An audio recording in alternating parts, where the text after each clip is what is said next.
نروح لمجموعة الغربية والأستاذة كريمة عبد الرحيم ونتعرف على نتائج هذا الأسبوع. أستاذة كريمة، الحمد لله على السلامة. الله يسلمك كابتن وائل. يعني حضرتك غبت علينا أسبوعين، يعني ألف سلامة عليكي. أنا عارف البرد اليومين دول صعب، بس يعني ما تحرمناش منك يعني.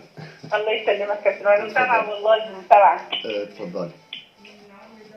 شهدت مباريات المجموعة العاشرة في الأسبوع الثامن من عمر دوري الدرجة الثالثة التي تضم منطقة كفر الشيخ والبحيرة، وعددها 15 نادي ومركز شباب، حيث استقرت نتائج المباريات 11 هدف، وكانت على النحو التالي: فاز نادي دسوق على نادي كوم حمادة بثنائية نظيفة، كما فاز نادي بدر على مركز شباب كوم حمادة بهدف نظيف، واجتهد مركز شباب التنجات على نادي سيدي سالم بثنائية ومقابل هدف.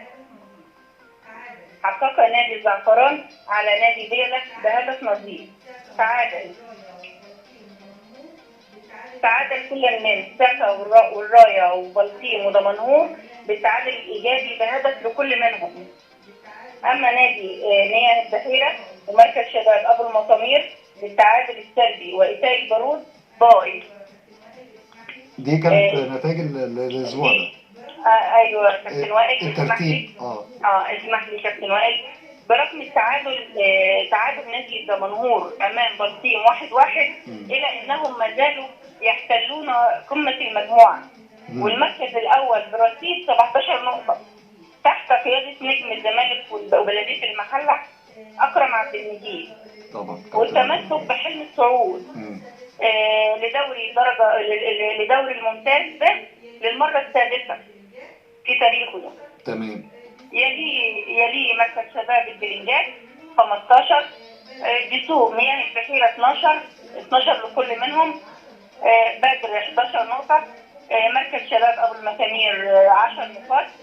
أما مركز شباب كوم حمادة وسفا ومركز شباب إيتاي البارود وسيدي سالم 9 نقط، يحتلوا 9 نقط.